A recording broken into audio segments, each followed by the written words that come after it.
नमस्ते। जब कोई विमान रनवे पर सुरक्षित उतरता है तो बाहर से देखने पर सब कुछ एकदम शांत और सामान्य लगता है ना? लेकिन असल में उसी वक्त पहियों के पास एक बेहद क्रिटिकल स्थिति बन रही होती है। कभी-कभी लैंडिंग गियर की एक छोटी सी समस्या एक भयानक अंडरगैरेज आग में बदल सकती है। इस जीवन मरण की स्थिति से निपटने के लिए एयरपोर्ट की रेस्क्यू टीम को जिस सटीक और कोरियोग्राफ्ड प्रतिक्रिया की जरूरत होती है, आज के इस एक्सप्लेनर में हम उसी विज्ञान को डिकोड करने वाले हैं। इस पूरे प्रोसेस को अच्छे से समझने के लिए हम इसे 5 हिस्सों में बांटेंगे। सबसे पहले हम अंडर कैरेज डेंजर जोन को समझेंगे, फिर देखेंगे कि इस माइनफील्ड को कैसे नेविगेट किया जाता है।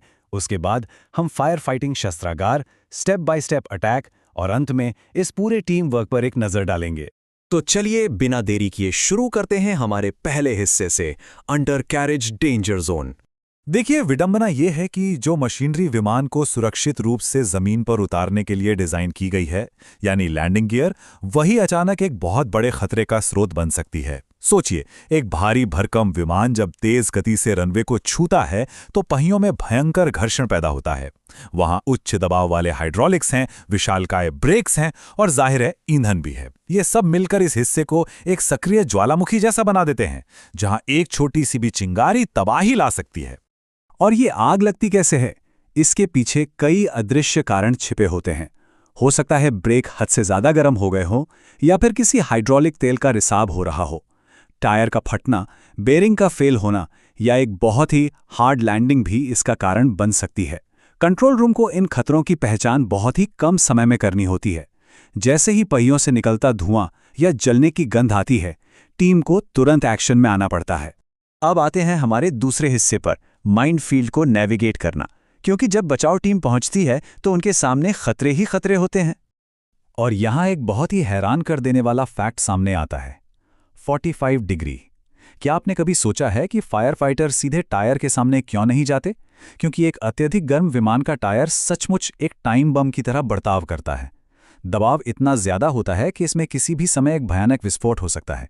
इसी वजह से फायर फाइटर्स को सख्त हिदायत होती है कि वे जानलेवा विस्फोट से बचने के लिए हमेशा 45 डिग्री के कोण से ही विमान की तरफ बढ़ें।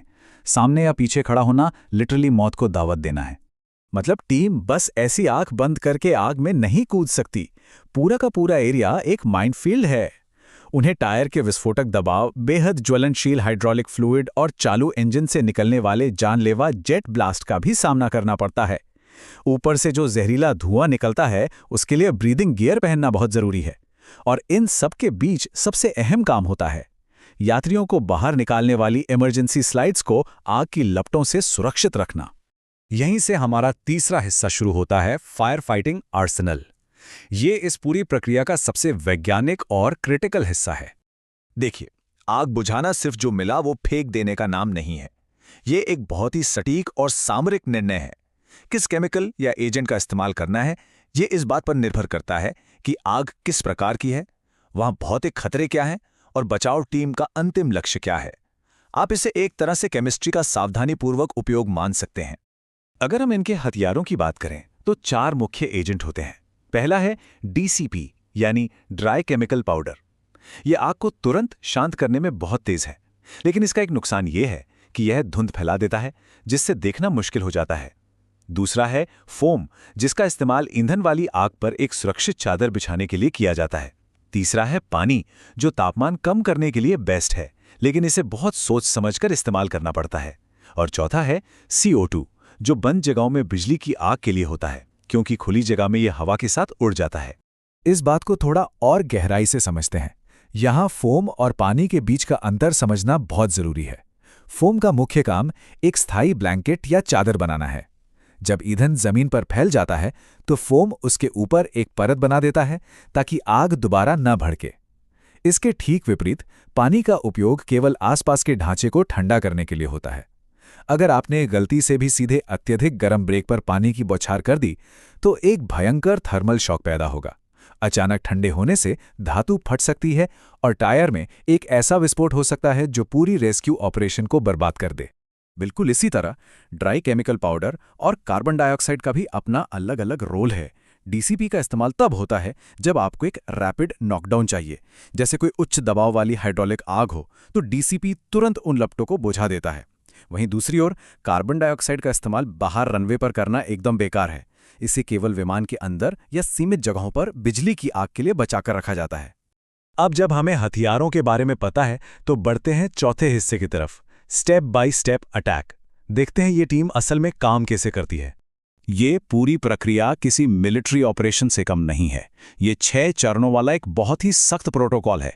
सबसे पहले हवा की दिशा और आग का प्रकार समझना, फिर उसी सुरक्षित 45 डिग्री कोण से विमान की तरफ बढ़ना। तीसरा कदम होता है शुरुआती हमला, जहां आग की लपटों को तुरंत दबाने के लिए डीसीपी का इस्तेमाल होता है।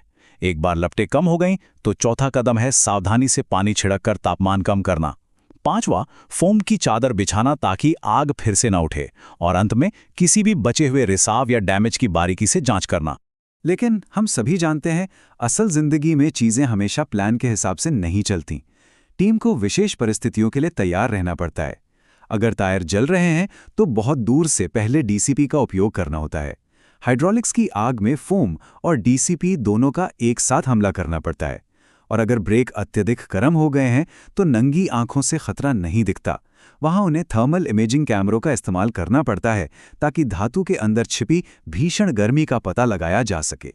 और अब हम आते हैं अपने अंतिम हिस्से पर, टीम वर्क और कोऑर्डिनेशन। क्योंकि आग बुझाना तो बस एक हिस्सा है।